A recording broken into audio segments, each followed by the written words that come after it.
जब अर्जुन को अहंकार हो गया।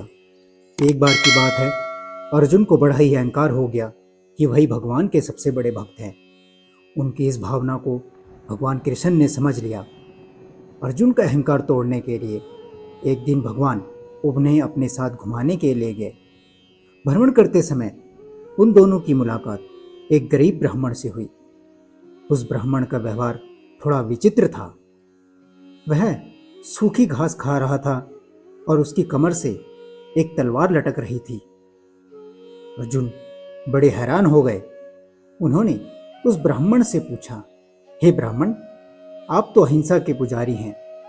जीव हिंसा ना हो इसलिए सूखी घास खाकर अपना गुजारा करते हैं, लेकिन फिर हिंसा का यह साधन तलवार आपने साथ क्यों रखी है? यह प्रश्न सुनकर ब्राह्मण ने जवाब दिया, मैं कुछ लोगों को दंड देना चाहता हूं।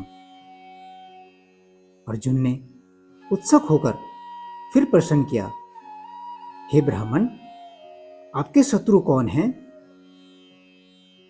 ब्राह्मण ने उत्तर दिया, मैं उन 4 लोगों को ढूंढ रहा हूं जिन्होंने मेरे भगवान को परेशान किया है, ताकि उन्हें उनके कर्मों का दंड दे सकूं। अर्जुन ने हैरानी से फिर पूछा, वे 4 लोग कौन हैं? ब्राह्मण ने कहा, सबसे पहले तो मुझे नारद की तलाश है। नारद मेरे प्रभु को विश्राम नहीं करने देते, हमेशा भजन कीर्तन कर उन्हें जगाए रखते हैं। उसके बाद मैं द्रौपदी से भी अत्यंत नाराज हूँ। उसने मेरे प्रभु को ठीक उसी समय पुकार लिया जब वह भोजन करने के लिए बैठे थे।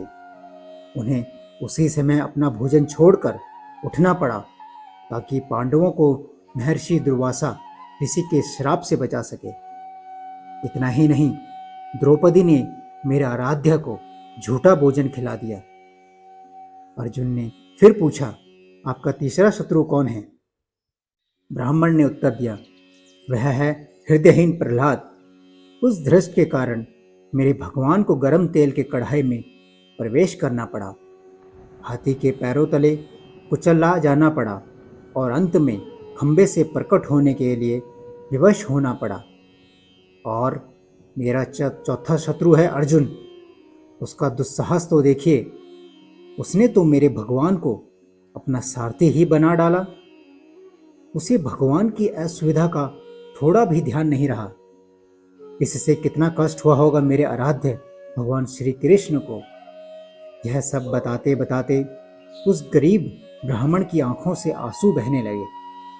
उस ब्राह्मण की ऐसी निस्वार्थ भक्ति देखकर अर्जुन का सारा अहंकार पानी की तरह बह गया।